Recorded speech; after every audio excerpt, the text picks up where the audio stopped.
வீட்ல பணம் தங்கவே மாட்டேங்குதா? எவ்வளவு சம்பாதிச்சாலும் தண்ணியா செலவாயிடுதா? அப்போ உங்க வீட்ல மகாலட்சுமி நிரந்தரமா தங்க இன்னிக்கே இந்த விஷயத்த மாத்துங்க. முதல் விஷயம், உங்க வீட்டு நிலைவாசல். குப்பையோ ஒட்டடையோ இருந்தா அங்க தரித்திரம் தான் வரும்.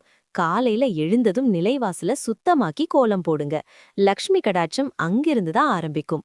2வது, வீட்ல இருக்கிற பெண்களை எப்பவும் சந்தோஷமா வச்சுக்கோங்க.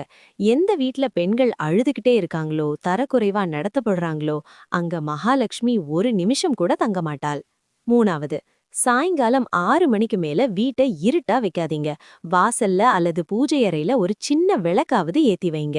ஏன்னா மகாலட்சுமி வீட்டுக்கு வர நேரமே அந்த சந்தியா காலம்தான். இதோட ஃபுல் வீடியோ நம்ம யூடியூப் சேனல் இருக்குது, போயிட்டு பாருங்க. அப்புறம் விஷயத்த ஃபாலோ பண்ணுங்க. வீட்ல நிம்மதியும் பணமும் தானா வந்து சேரும். தேவைப்படும் போது பார்க்க இந்த வீடியோவை சேவ் பண்ணிக்கோங்க. உங்க ஃபேமிலி குரூப்புக்கு ஷேர் பண்ணுங்க. மறக்காம கமெண்ட்ல ஓம் மகாலட்சுமியே நமகன்னு